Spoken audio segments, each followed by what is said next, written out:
బ్రహ్మంగారు తన కాలజ్ఞానంలో చెప్పినవన్నీ ఇప్పటివరకు ఎన్నో చూస్తున్నాం కూడా.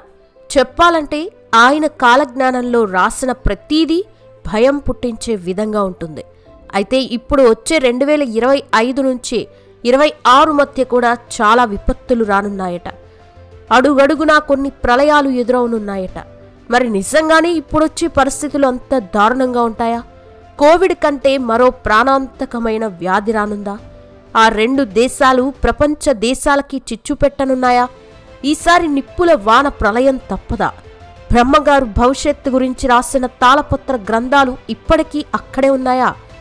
అసలు ఇప్పటివరకు బ్రహ్మంగారు చెప్పిన విషయాలేంటి? కలియుగంలో ఆయన జన్మించే ముందు ఎలాంటి సంఘటనలు చోటు చేసుకుంటాయి అనే విషయాల్ని మనం ఇప్పుడు తెలుసుకుందాం. సో వీడియోని స్కిప్ చేయకుండా ఎండ్ వరకు చూడండి. నిజానికి బ్రహ్మంగారు కాలజ్ఞానం ఒకేసారి చెప్పలేదు, అనేక సందర్భాల్లో వేరువేరు వ్యక్తులకి తెలియజేశారు. అంతేకాకుండా చాలా భాగాన్ని ఒకే చోట పాతిపెట్టారు. తర్వాత దానిపై చింత చెట్టు కూడా వచ్చింది. అసలు కాలజ్ఞానాన్ని ఆయన ఎందుకు పాతిపెట్టారు, ఆయన ఎందుకలా చేశారో అనే ప్రశ్నకి ఇప్పటికీ సమాధానం దొరకలేదు. ప్రపంచంలో జనసంఖ్య విపరీతంగా పెరిగిపోతుందని ఆయన అప్పుడే చెప్పారు. ప్రస్తుతం ప్రపంచ జనాభా చాలా విపరీతంగా పెరిగిపోయింది. కరువు కాటకాలతో ఇప్పటికీ కొట్టుమిట్టులాడుతోంది. ఎన్నో చిత్ర విచిత్రమైన యంత్రాలు వస్తాయి, కానీ చావు పుట్టుకలు మాత్రం కనుగొనలేకపోతారు అని చెప్పారు. ఈ సృష్టిని మార్చటానికి ఎన్నో ప్రయత్నాలు చేస్తారని చెప్పారు, కానీ చావు పుట్టుకల యంత్రాన్ని మాత్రం ఎప్పటికీ కనుగొనలేరని చెప్పారు. బహుశా ఆయన చెప్పింది ప్రస్తుతానికి నిజమే, కానీ నాకు తెలిసి ఫ్యూచర్లో చావుని ఆపలేకపోవచ్చు, కానీ యంత్రాలతో మనిషిని పుట్టిస్తారని అనిపిస్తోంది. వావి వరుసలు లేకుండా మనుషులు మృగాల్లా ప్రవర్తిస్తారని బ్రహ్మంగారు చెప్పారు. ఇప్పటికే ప్రపంచంలో అందరూ వావి వరుసలు మరిచి అనవసరమైన సంబంధాలు పెట్టుకుంటూ సమాజాన్ని చెడగొడుతున్నారు. ఇంకా విదేశీయులు భారతదేశాన్ని పరిపాలిస్తారని చెప్పారు. ఆయన చెప్పినట్టే బ్రిటిష్ వారి చేతుల్లో భారతదేశ ప్రజలు చాలా ఏళ్లు బానిసత్వం చేశారు. ఇదిలా ఉంటే 2025లో జరగబోయేవి, అలాగే 2026లో జరగబోయే విషయాల గురించి బ్రహ్మంగారు కాలజ్ఞానంలో ఏముందో ఇప్పుడు తెలుసుకుందాం. ముందుగా బ్రహ్మంగారు చెప్పిన విషయాల్లో 2025లో జరగబోయే తెలుసుకుందాం. మొదటిది, ఇరు ప్రాంతాల మధ్య యుద్ధం కొనసాగి దేశాల మధ్య చిచ్చు పెడుతుందని తెలిపారు.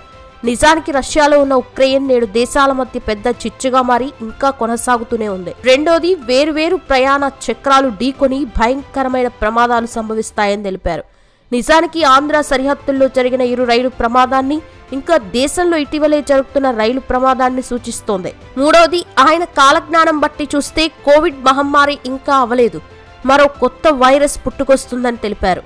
ఈ మహమ్మారి వచ్చిన తర్వాత ప్రపంచంలో కీలకమైన సంఘటనలు చోటు చేసుకుంటాయని కాలజ్ఞానంలో వివరించారు. ప్రస్తుతం చూసుకున్నట్లయితే దేశంలో కోవిడ్ తగ్గింది, కానీ ఈ 2025లో దానికంటే ఎక్కువ ఎన్నో కొత్త వైరస్లు కోవిడ్ నుండి రూపాంతరం చెందవచ్చని అర్థమవుతోంది. నాలుగవది, ప్రకృతిలో మార్పుల కారణంగా భారీ వర్షాలు కురిసి ప్రకృతి వైపరీత్యాలకి దారితీస్తుందని చెప్పారు. 2024లో విజయవాడలో జరిగిన సంఘటన గురించి మనకి తెలిసిందే, కానీ అంతకంటే దారుణమైన సంఘటనలు 2025లో జరగబోతున్నాయి. ఐదవది, రావణ కాష్టంలో కల్లోలం రేగి ఆ రాజ్యమే కుప్ప కూలేను. నిజానికి చెప్పాలంటే శ్రీలంకలో తినడానికి తిండి కూడా సరిగ్గా ఎవ్వరికీ దొరకట్లేదు. ఆరవది, అడవి మృగాలు జన సంచారంలోకి ప్రవేశించి మానవుల్ని చంపుతాయి. నిజానికి ఈ సంఘటనలు జరుగుతున్నాయి కూడా. ఆంధ్రప్రదేశ్ తిరుమల కొండపై ఈ సంఘటన చోటు చేసుకుంది.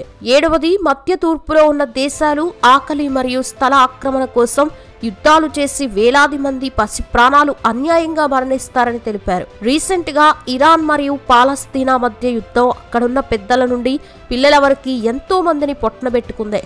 ఇప్పుడు 2025 తర్వాత కాలంలో బ్రహ్మంగారు చెప్పిన కాలజ్ఞానం ఏంటో తెలుసుకుందాం. మొదటిది, పంటలు సరిగ్గా పండక, పాడి పశువులు సరిగ్గా పాలివ్వక భయంకరమైన కరువు సంప్రాప్తిస్తుంది. అంటే రానున్న కాలంలో ఇలా జరగబోతుందని తెలుస్తోంది. రెండోది, శాంతిమూర్తులకు కూడా కోపం విపరీతంగా వస్తుందని, వివిధ వర్ణాల వాళ్ళు కూడా వాళ్ళ ధర్మాన్ని వదిలి ఇతర ధర్మాలని ఆచరించి నాశనమవుతారని.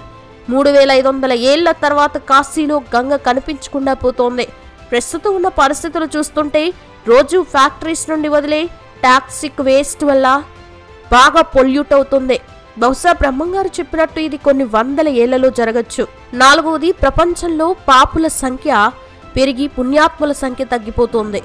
రోజు రోజుకి మన భూమి మీద జరుగుతున్న సంఘటనలు చూస్తూ ఉంటే బ్రహ్మంగారు చెప్పినట్టుగా రాబోయే కాలంలో ఇది జరగచ్చు.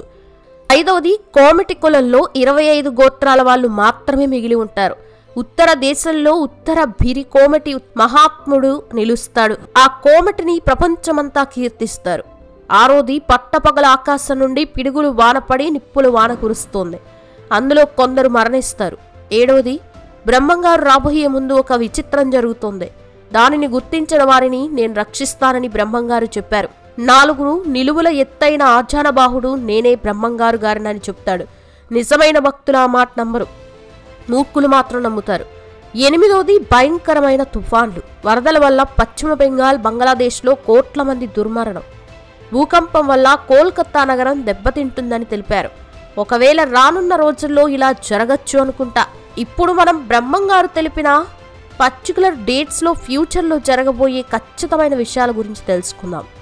1, దాదాపుగా 400 ఏళ్ల క్రితం పోతులూరి వీర బ్రహ్మేంద్ర స్వామి వారిచే బనగానపల్లిలో చింత చెట్టు కింద భద్రపరిచిన కాలజ్ఞానంలో తాళపత్రాలు తేదీ 7/8/2036 నాడు శ్రీ శ్రీ శ్రీ వీరభోగ వసంతలు వారిచే తీయబడి బహిరంగపరచబడతాయి. ఆనాటి నుండి వ్యక్తిగత, ప్రపంచ దేశాల భవిష్యత్తుకి సంబంధించిన ఎలాంటి డౌట్స్ లేకుండా కాలజ్ఞానంలో రాయబడినట్టు యథాతథంగా జరుగుతాయి.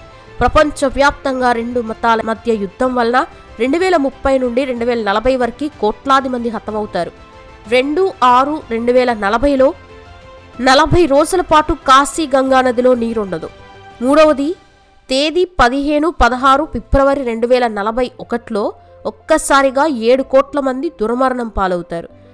తేదీ 26 మరియు 27 నవంబర్ 2044లో చెన్నాపట్నంలో 7 ఏళ్ల బ్రాహ్మణ బాలికకి 4 చేతులు, 3 కాళ్ళు, నెత్తిన కొమ్ము గల ఒక మగ శిశువు జన్మిస్తాడు. ఆ శిశువు 22 రోజులు జీవించి 23వ రోజు మరణించబోయే ముందు శ్రీ శ్రీ శ్రీ వీరభోగ వసంతరాయలు వారికి కలిపురుషుడికి మధ్య జరగబోయే మహాయుద్ధం గురించి ప్రకటించి మరణిస్తాడు. 4 ఒక తోకచుక్క వల్ల భూభ్రమణంలో మార్పు వస్తుంది. సూర్యుడు వణుకుతున్నట్టు కనిపిస్తాడు.